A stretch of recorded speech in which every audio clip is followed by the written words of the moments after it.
Halo guys. Jadi saat ini kami dari kelompok 5 akan membahas tentang dasar-dasar intelijensi bisnis, yaitu basis data dan manajemen informasi. Sebelum kami membahas materi lebih lanjut, izinkan kami memperkenalkan dulu. Saya Sosmed Humanity. Saya Muhammad Daniel, saya Craig Pande. Saya Cita Kristiana Daniel. Saya Yesika Nabila. Saya Agus Salman. Saya Susi Islamiah Siman. Saya Putriana Amalia Simen. Perkenalkan, nama saya Esterita Regina Putri Makanoneng dengan NIM 210611020180. Oke, mari kita lanjut ke pembahasan materi. Cekidot.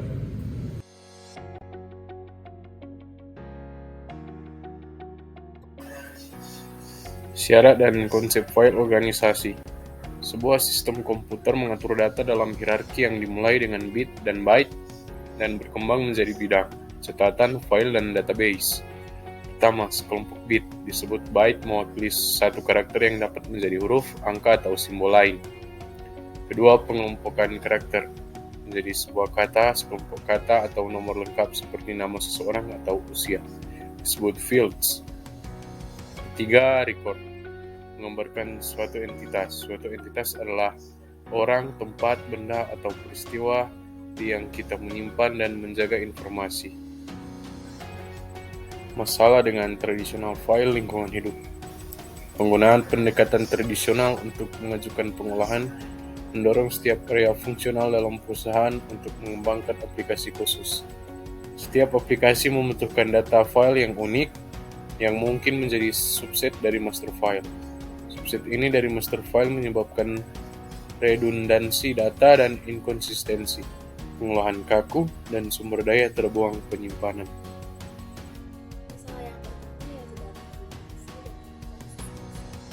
Duplikasi data adalah adanya duplikasi data dalam beberapa file data, sehingga bahwa data yang sama sebenarnya lebih dari tempat atau lokasi. Dan pada interaksi terjadi ketika kelompok berbeda dalam sebuah organisasi independen mengumpulkan potongan data yang sama dan mengumpulkannya secara independen satu sama lain. Yang kedua, program data ketergantungan. Ketergantungan program data yang melaksanakan dengan data yang terangkai dan program khusus yang diperlukan untuk memperbarui dan memelihara file-file sehingga perubahan dalam program memerlukan perubahan pada data.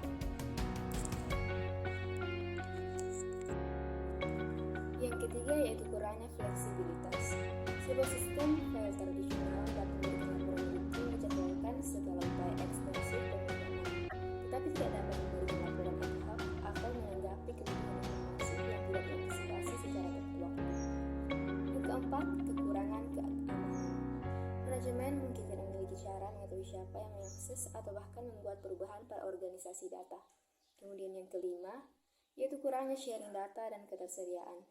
Karena potongan informasi dalam file yang berbeda dan bagian yang berbeda dari organisasi tidak dapat berhubungan satu sama lain, maka hampir tidak mungkin untuk informasi untuk dibagikan atau diakses pada waktu yang tepat. Informasi tidak bisa mengalir bebas di area fungsional yang berbeda atau bagian yang berbeda dari organisasi. Selanjutnya, database dengan pendekatan data manajemen.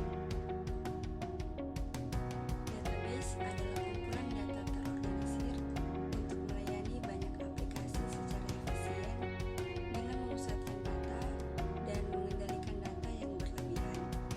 Daripada menyimpan data dalam file terpisah untuk setiap aplikasi, data disimpan sehingga muncul ke pengguna sebagai yang disimpan hanya dalam satu lokasi.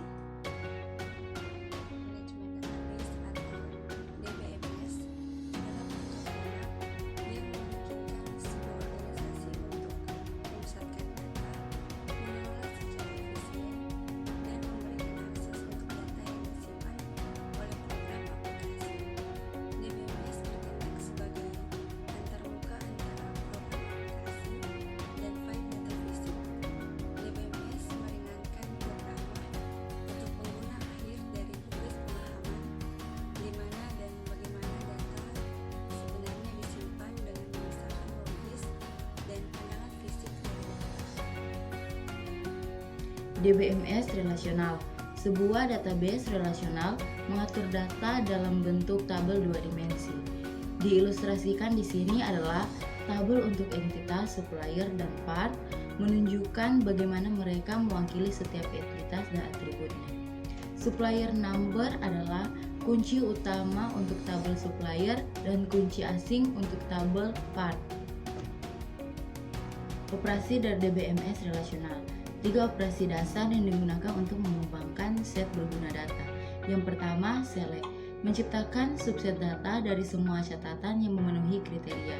Yang kedua, join, menggabungkan tabel relasional untuk menyediakan pengguna dengan informasi lebih dari yang tersedia di meja masing-masing.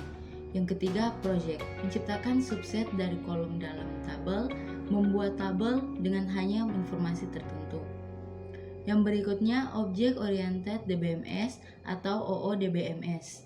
Menyimpan data dan prosedur sebagai objek, mampu mengelola grafis, multimedia, applet Java, relatif lambat dibandingkan dengan DBMS relasional untuk memproses sejumlah besar transaksi. Hybrid DBMS Objek Relasional menyediakan kemampuan dari kedua OODBMS dan DBMS relasional. Kemampuan sistem database management, yaitu yang pertama, data definition capability, yaitu struktur menentukan dari isi database, digunakan untuk membuat tabel dan menentukan karakteristik bidang. Dan yang kedua, yaitu data dictionary, yaitu automate atau manual file, menyimpan definisi elemen data dan karakteristik mereka. Dan yang ketiga, data manipulation language, digunakan untuk menambah, mengubah, menghapus, mengambil data dari database. Mendesain database. Database membutuhkan baik desain konseptual dan desain fisik, konseptual atau logis. Desain database adalah abstrak model database dari perspektif bisnis, sedangkan desain fisik menunjukkan bagaimana database sebenarnya diatur pada perangkat penyimpanan langsung akses. Proses desain identifikasi yaitu hubungan antara elemen data dan elemen database berlebihan. Normalisasi digunakan untuk memperlancar pengelompokan kompleks data untuk meminimalkan elemen data yang berlebihan dan canggung hubungan banyak ke banyak. Yang ketiga, menggunakan database untuk meningkatkan bisnis kinerja dan pengambilan keputusan. Bisnis menggunakan database mereka untuk melacak transaksi dasar, seperti membayar pemasok, pemrosesan order, melacak pelanggan, dan membayar karyawan. Tapi, mereka juga perlu database untuk memberikan informasi yang akan membantu perusahaan menjalankan bisnis agar lebih efisien, dan bantuan manajer dan karyawan membuat lebih baik keputusan. Jika sebuah perusahaan ingin mengetahui produk mana yang paling populer atau yang pelanggan yang paling menguntungkan, jawabannya di mana? Jawabannya itu terletak pada data.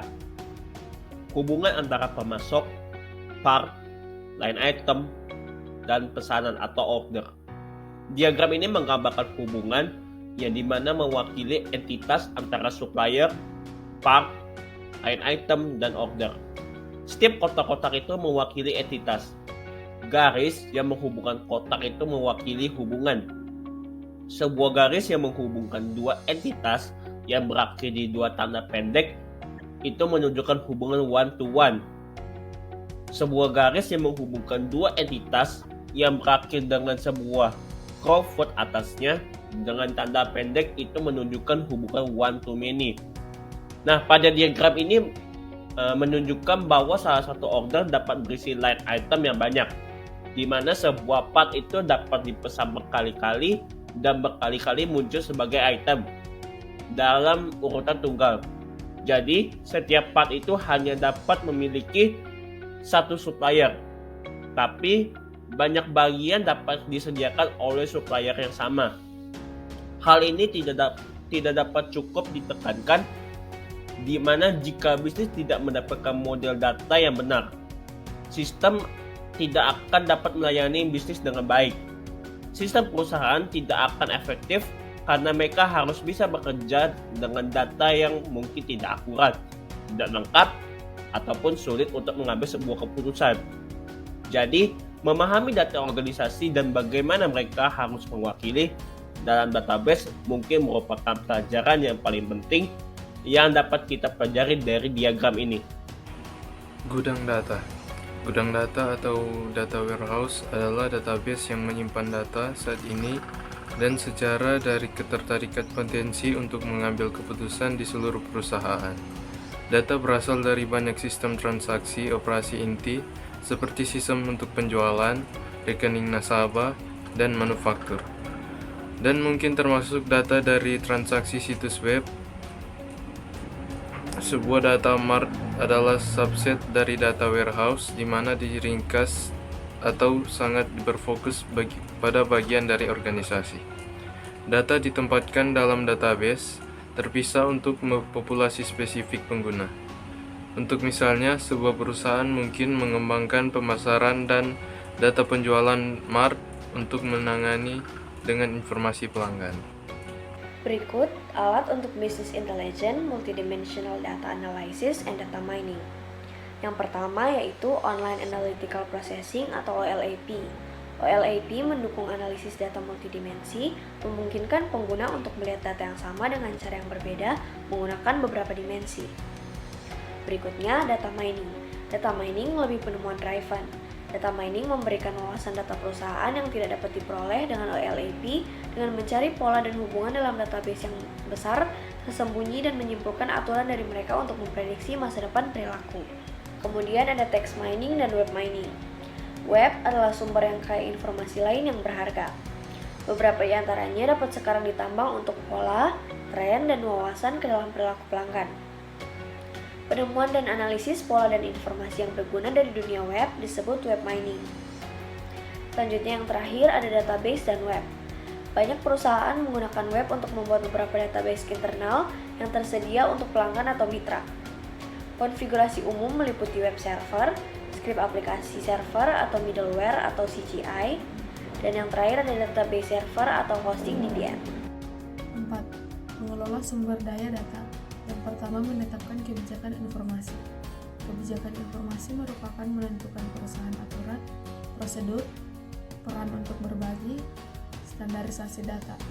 Data administrasi bertanggung jawab untuk kebijakan dan prosedur tertentu. Pemerintahan data, administrasi database. Database desain dan kelompok manajemen bertanggung jawab untuk menentukan pengorganisasian, pelaksanaan, memelihara basis data.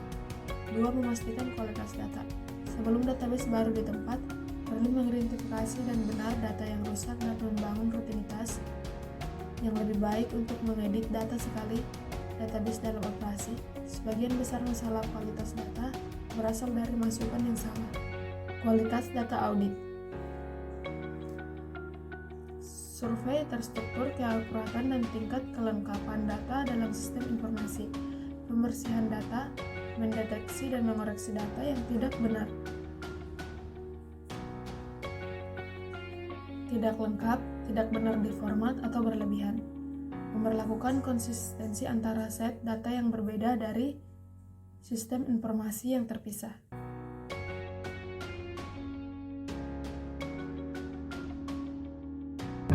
Demikianlah hasil dari presentasi kelompok kami. Semoga apa yang telah kami jelaskan tadi bisa berguna bagi teman-teman.